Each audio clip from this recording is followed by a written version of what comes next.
नमस्कार मेरे प्यारे साथियों, स्वागत है एक बार फिर से आपके अपने चैनल हिंदी ओशन एकेडमी में। आज हम लोग पढ़ने वाले हैं एक नई कहानी जिसका नाम है राही।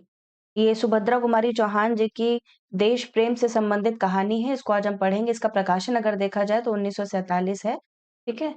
तो इसकी सारी डिटेल पढ़ने से पहले हम लोग ये जान लेते हैं कि अगर आपने एप्लीकेशन डाउनलोड नहीं किया है तो एप्लीकेशन को ज़रूर डाउनलोड कर लीजिए।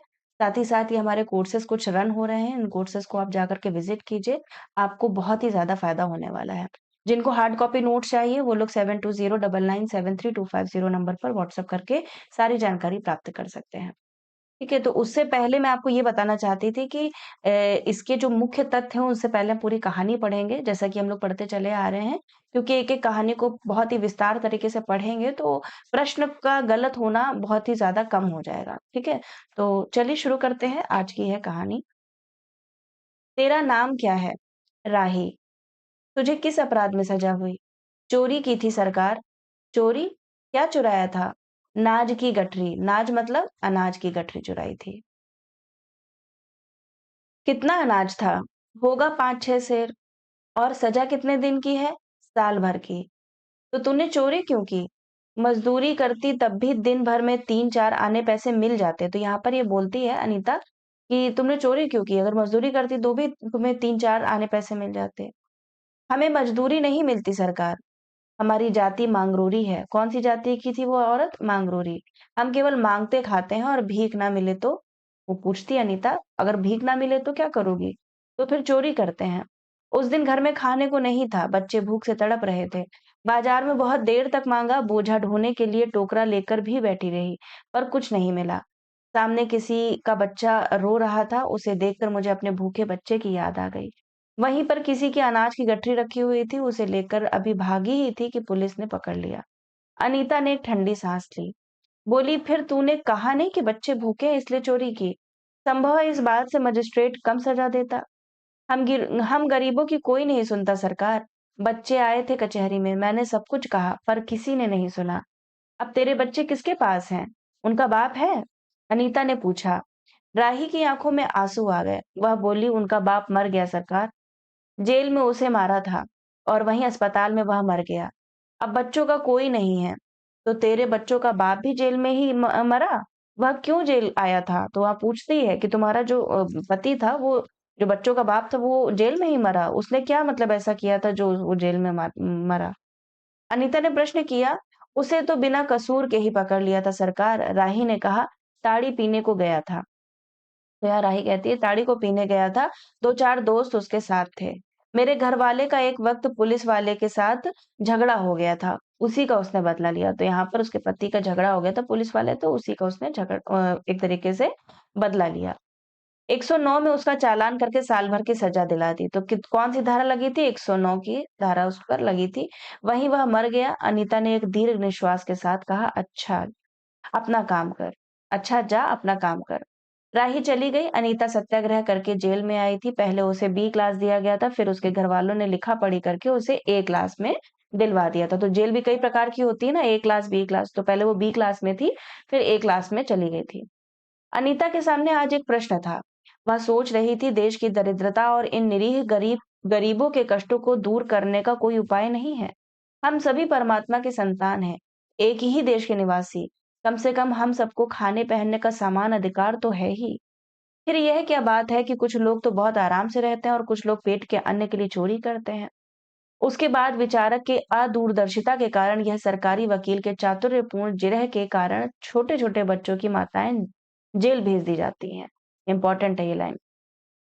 उनके बच्चे भूखों मरने के लिए छोड़ दिए जाते हैं। एक ओर तो यह कैदी है जो जेल आकर सचमुच जेल जीवन के कष्ट उठाती हैं, और दूसरी ओर हम लोग जो अपनी देशभक्ति और त्याग का ढिंढोरा पीटते हुए जेल आते हैं। हमें आम तौर से दूसरे कैदियों के मुकाबले अच्छा बर्ताव मिलता है, फिर भी हमें संतोष नहीं होता। हम जेल आकर ए और बी क्लास के लिए झगड़ते हैं। जेल आकर ही हम कौन-सा बड़ा त्याग कर देते हैं? जेल में हमें कौन-सा कष्ट रहता है, सिवाय इसके कि हमारे माथे पर नेतृत्व का सील लग जाता है? हम बड़े अभिमान से कहते हैं, यह हमारी चौथी जेल यात्रा है, यह हमारी 5वीं जेल यात्रा है। अपनी जेल यात्रा के किस्से बार-बार सुना-सुना कर आत्मगौरव अनुभव करते हैं। तात्पर्य यह है कि हम जितने बार जेल जा चुके होते हैं, उतनी ही सीढ़ी हम देशभक्ति और त्याग से दूसरों से ऊपर उठ जाते हैं। और इसके बल पर जेल से छूटने के बाद कांग्रेस को राजकीय सत्ता मिलते ही हम मिनिस्टर, स्थानीय संस्थाओं के मेंबर और क्या-क्या हो जाते हैं। अनीता सोच रही थी, कल तो खद्दर भी नहीं पहनते थे, बात-बात पर कांग्रेस का मजाक उड़ाते थे। कांग्रेस के हाथों में थोड़ी-सी शक्ति आते ही वे कांग्रेस भक्त बन गए। खद्दर पहनने लगे, यहाँ तक कि जेल में भी दिखाई पड़ने लगे। वास्तव में यह देशभक्ति है या सत्ता भक्ति? अनीता के विचारों का तांता लगा हुआ था, वह दार्शनिक हो रही थी। उसे अनुभव हुआ जैसे कोई भीतर ही भीतर उसे काट रहा हो। अनीता की वाली अनीता को ही खाए जा रही थी। उसे बार-बार यह लग रहा था कि उसकी देशभक्ति सच्ची देशभक्ति नहीं वरन मजाक है। अनीता की आत्मा बोल उठी, वास्तव में सच्ची देशभक्ति तो इन गरीबों के कष्ट निवारण में है। ये कोई दूसरे नहीं है, हमारी ही भारत माता की संतानें हैं। इन हजारों लाखों भूखे नंगे भाई बहनों को यदि हम कुछ भी सेवा कर सके, तो सचमुच हमने अपने देश की सेवा की। इम्पोर्टेंट है ये। हमारा वास्तविक जीवन तो देहातों में ही है। किसानों की दुर्दशा से हम सभी थोड़े बहुत परिचित हैं। पर इन गरीबों के पास ना घर है ना द्वार। अशिक्षा और अज्ञानता का इतना पर्दा इनकी आँखों पर है कि होश संभालते ही माता पुत्री और सास बहू को चोरी की शिक्षा देती है। इम्पोर्टेंट है ये। और उनका यह विश्वास है कि चोरी करना और भीख माँगना ही उनका काम है। इससे अच्छा जीवन बिताने की वह कल्पना ही नहीं कर सकते। आज यहाँ डेरा डाले तो कल कहीं और चोरी की। बचे तो बचे, नहीं तो फिर 2 साल के लिए जेल। क्या मानव जीवन का यही लक्ष्य है? लक्ष्य है भी अथवा नहीं?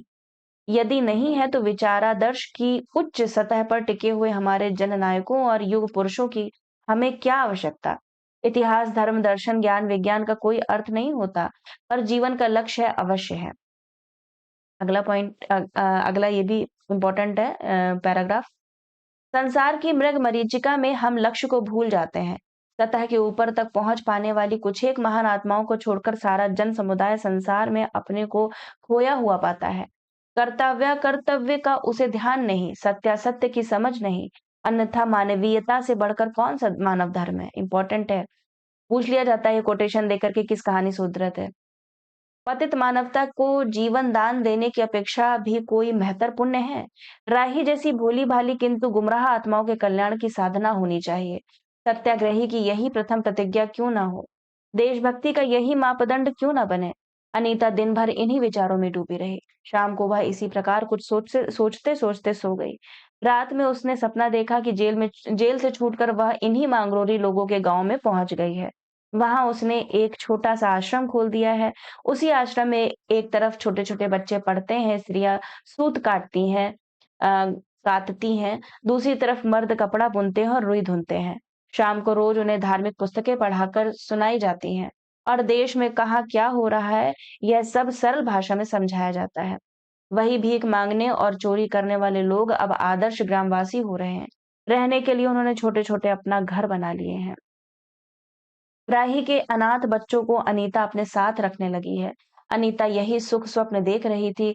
रात में वह देर से सोई थी। सुबह 7 बजे तक उसकी नींद नहीं खुली। कितने बजे तक नींद नहीं खुली? 7 बजे तक। अचानक एक स्त्री जेलर ने उसे आकर जगा दिया और बोली, "आप घर जाने को तैयार हो जाइए, आपके पिता बीमार हैं। आप बिना शर्त छोड़ी जा रही हैं।" अनीता अपने स्वप्न को सच्चाई में परिवर्तित करने की एक मधुर कल्पना लेकर घर चली गई। उम, ठीक है? तो ये आपका यहाँ पर कहानी राही समाप्त होती है। छोटी-सी कहानी थी, आशा करती हूँ आपको ये कहानी समझ में आई होगी और इसमें एक तरीके से देशभक्ति दिखाई गई है कि हमारी देशभक्ति तो कुछ भी नहीं है, जो ये मांगरोली जाति के लोग हैं, इनके पास तो कुछ करने को नहीं है, तो ये मजबूरी में चोरी करते हैं, तो उनकी सेवा क्यों ना की जाए, तो ऐसा अनीता सोचती हैं। ठीक है? अब देखा जाए तो इनका जो जन्म है सुभद्रा कुमारी चौहान ने ये कहानी लिखी है, 1904 में इनका जन्म होता है। इनके 2 कविता संग्रह हैं और 3 कथा संग्रह प्रकाशित हुए हैं।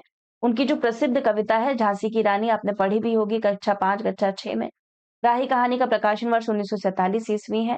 काव्य धारा इनके 2 हैं जैसे कि मैंने बताया मुकुल और त्रिधारा ये काव्य संग्रह हैं, ठीक है?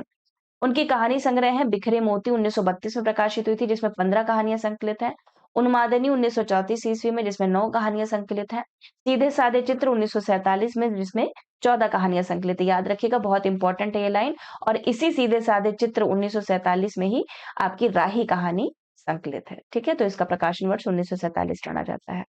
सुभद्रा कुमारी चौहान ने कुल 46 कहानियां लिखी हैं, और इनकी जो जीवनी है, इनकी जो पुत्री है सुधा चौहान, ठीक है, मिला तेज से तेज नामक इन्होंने अपनी माँ के नाम पर जीवनी लिखी है। जैसे प्रेमचंद के पुत्र ने लिखी है ना उनकी जीवनी, वैसे ही सुधा चौहान ने भी अपनी माता सुभद्रा कुमारी चौहान के ऊपर मिला तेज से तेज नाम की एक पुस्तक लिखी है।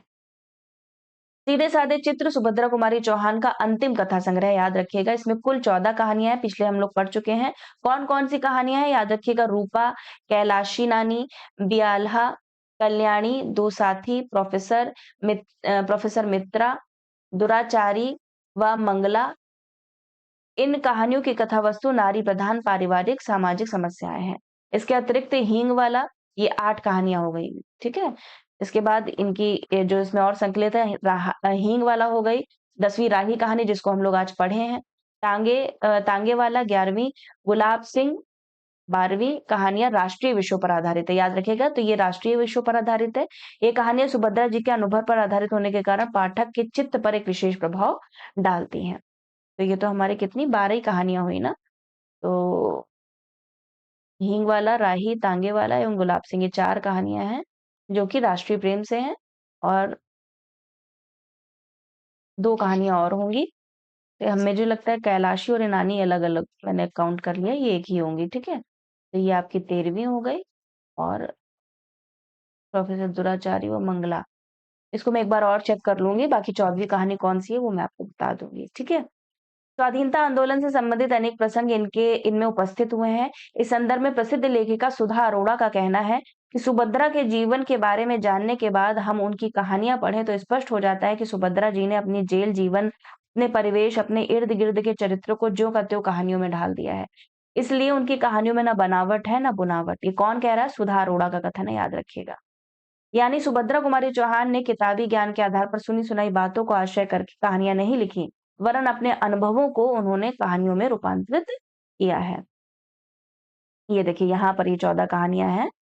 ठीक है, रूपा नंबर 1, दुराचारी, कैलाशी नानी, मंगला, ब्याहा, हींग वाला, कल्याणी, राही, दो साथी, टांगे वाला, प्रोफेसर मित्रा, गुलाब सिंह। और भी है क्या? नहीं, बस ये इतनी कहानियां हैं। 14वीं कहानी में देखूंगी 14 संकलित हैं कि ये 13 संकलित है। ठीक है, तो ये मुक्तिबोध का कथन है, ये इंपॉर्टेंट कथन है, याद रखिएगा। कहते हैं मुक्तिबोध जी कि सुभद्रा कुमारी चौहान नारी के रूप में ही रहकर साधारण नारी की आकांक्षाओं और भावों को व्यक्त करती हैं। बहन, माता, पत्नी के साथ साथ एक सच्ची देश सेविका के भाव उन्होंने व्यक्त किए हैं। उनकी शैली में वही अकृत्रिमता और स्पष्टता है जो उनके जीवन में है। मुक्तिबोध का कथन। सारांश पढ़ने की जरूरत नहीं है, पात्र पढ़ने की जरूरत नहीं है। 2 ही पात्र मुख्य है, राही और अनीता, जिनके बीच में बात होती है। गौण पात्रों में पति का भी जिक्र आया है, बच्चों का भी जिक्र आया है, पुलिस वालों का भी जिक्र इसमें देखने को मिलता है। ठीक है, तो मुख्य बिंदु में देखें तो संवादात्मक और आत्मकथात्मक कहानी है ये। मांगरोरी जाति की कठिनाइयों का वर्णन है, स्त्री वेदना की झलक है, राष्ट्रभक्ति का चित्रण है, देश की दरिद्रता और रोजगार की समस्या का चित्रण है, गरीबों को पुलिस द्वारा सताए जाने का चित्रण है, गरीबी की समस्या का चित्रण, मानव धर्म की प्रतिष्ठा। 5-6 शेर अनाज की चोरी करती, याद रखिएगा, क्योंकि बहुत ही सूक्ष्मता से प्रश्न पूछे जाते हैं, तो हो सकता है यही पूछ लिया जाए कि कितने शेर की अनाज की चोरी करती है राही, तो 5-6 शेर अनाज की। और राही को कितने साल की सजा होती है? तो 1 साल की सजा होती है। कहानी में तथाकथित कांग्रेसी नेताओं पर भी व्यंग्य किया है। कौन सी धारा के अंतर्गत वो पति उसका जाता है जेल? 109 धारा। और अनीता की जो आंख है वो कितने बजे खुलती है? 7 बजे आंख खुलती है। ठीक है, ये 2 पॉइंट और मेरी तरफ से जोड़ लीजिएगा अपने नोट्स में। ये इंपॉर्टेंट है दोनों, क्योंकि कहानी पढ़ी है तो ये 2 और भी इंपॉर्टेंट तथ्य सामने आते हैं। ठीक है, उद्धरण पढ़ने की आवश्यकता नहीं, हम लोगों ने पूरी कहानी पढ़ ली है। आशा करती हूँ कि आपको ये वीडियो लेक्चर समझ में आया होगा। मिलते हैं एक नई कहानी के साथ में, तब तक सभी का आभार एवं धन्यवाद।